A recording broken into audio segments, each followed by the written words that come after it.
तो चलो पहले जल्दी से रिकैप कर देता हूँ क्योंकि मेरे कुछ दोस्तों को इसकी बहुत ज़्यादा ज़रूरत है। तो 2018 में आई थी इन्फिनिटी वॉर, उसमें हमने देखा था कि थैनोस लोकी को मार देता है।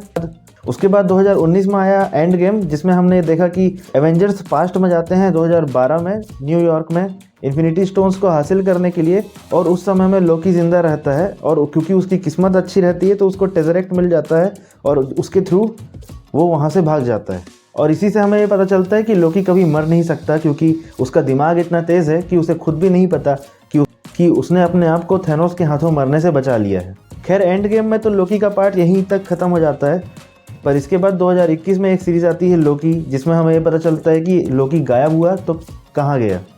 तो अभी पहले सीज़न 1 की बात करूँगा। सीज़न 1 के स्टार्टिंग में हम ये देखते हैं कि लोकी किसी रेगिस्तान वाले एरिया में आ गया है और वहाँ पर TVA के लोग आ जाते हैं उसको पकड़ने के लिए।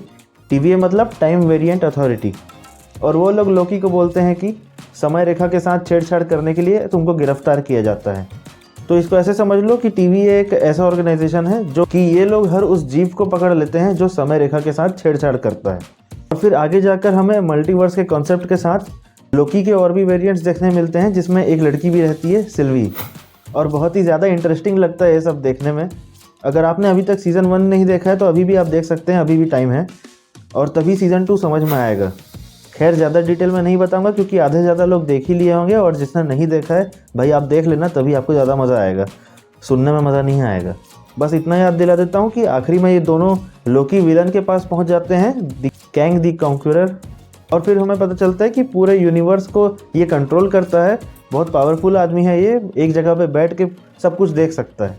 वो लोकी को बोलता है कि तुमने मुझे नहीं ढूंढा, मैंने तुम्हें अपने पास आने दिया।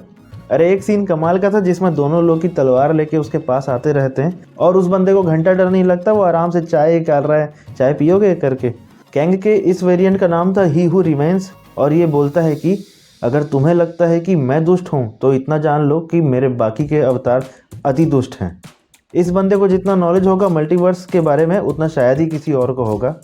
और इसी विलन का वेरिएंट हमने एंटमैन के पार्ट 3 में भी देखा था, जिसको बहुत खतरनाक दिखाया जा रहा था, पर आखिरी में चींटी लोग आके आखिरी में उसको काट देते हैं। खैर उसी मूवी में हमें ये पता चला कि ये जो एक्टर हैं जोनाथन मेजर्स, ये बहुत ही कमाल का एक्टिंग करते हैं।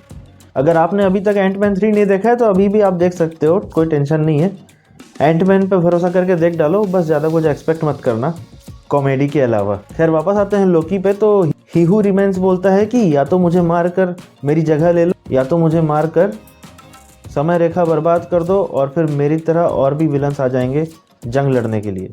और फिर सिल्वी उसे मारने की कोशिश करती है तो लोकी उसे रोकता है क्योंकि वो जंग नहीं लड़ना चाहता। फिर सिल्वी लोकी को टेलीपोर्ट कर देती है TVA वालों के पास, और फिर वो ही हू रिमेन्स को मार देती है। मरते समय ही हू रिमेन्स बोलता है कि मैं तुमसे जल्दी मिलूंगा। इसका मतलब ये था कि उसका कोई ना कोई वेरिएंट आ जाएगा उसको मारने के लिए। फिर हम ये देखते हैं कि लोकी मोबियस को समझाने की कोशिश करता है कि कैसे उन लोगों ने समय रेखा को तोड़ दिया, सब कुछ बर्बाद कर दिया, पर मोबियस उससे पूछता है कि तुम कौन हो। लोकी हैरान हो जाता है कि कैसे उसको पहचान नहीं रहे हैं, और लोकी को दिखाई देता है एक बड़ी सी मूर्ति जो कि रहती है कैंग द कॉन्क्यूरर की। और यहीं पर सीज़न 1 को ख़त्म कर दिया गया था, और उसके बाद 2 साल तक हमने कैसे वेट किया ये हम ही जानते हैं। तो चलो अब बात करते हैं सीज़न 2 की।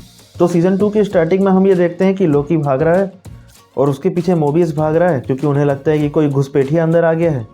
और इस एपिसोड को देख के मुझे याद आ गया कि जो ये एक्टर हैं टॉम हिडलस्टोन, भाई कितने कमाल के एक्टर हैं, ये पूरा कैरेक्टर में घुस जाता है बंदा।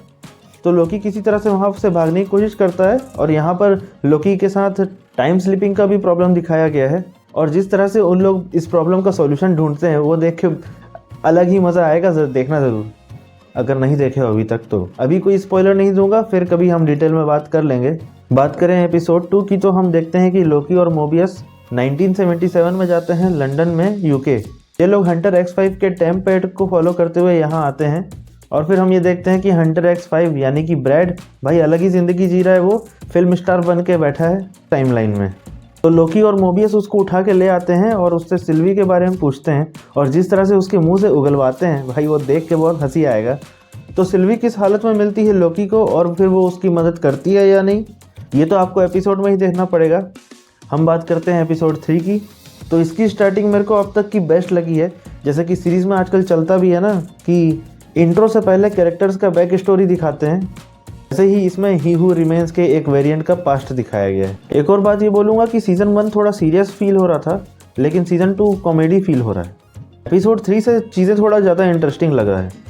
मुझे बहुत मज़ा आया इसमें। मैं हमेशा से चाहता था कि ये जो चमकीली घड़ी है इसको थोड़ा विलन टाइप का दिखाया जाए, और इसमें उसी टाइप का दिखाए हैं। बहुत मज़ा आता है इसको देखने में। क्या मैं सच में इतना ख़त्म इंसान हूँ? एपिसोड 3 मुझे A to Z अच्छा लगा है। इसमें विलन पे फोकस रखे हैं और रवोना का कैरेक्टर भी दिखाए हैं। यहाँ तक कि आखिरी में जो BGM बजता है वो भी मुझे कमाल का लगा। तो अभी जब मैं ये वीडियो बना रहा हूँ, फ्राइडे की सुबह 3 बज रहे हैं।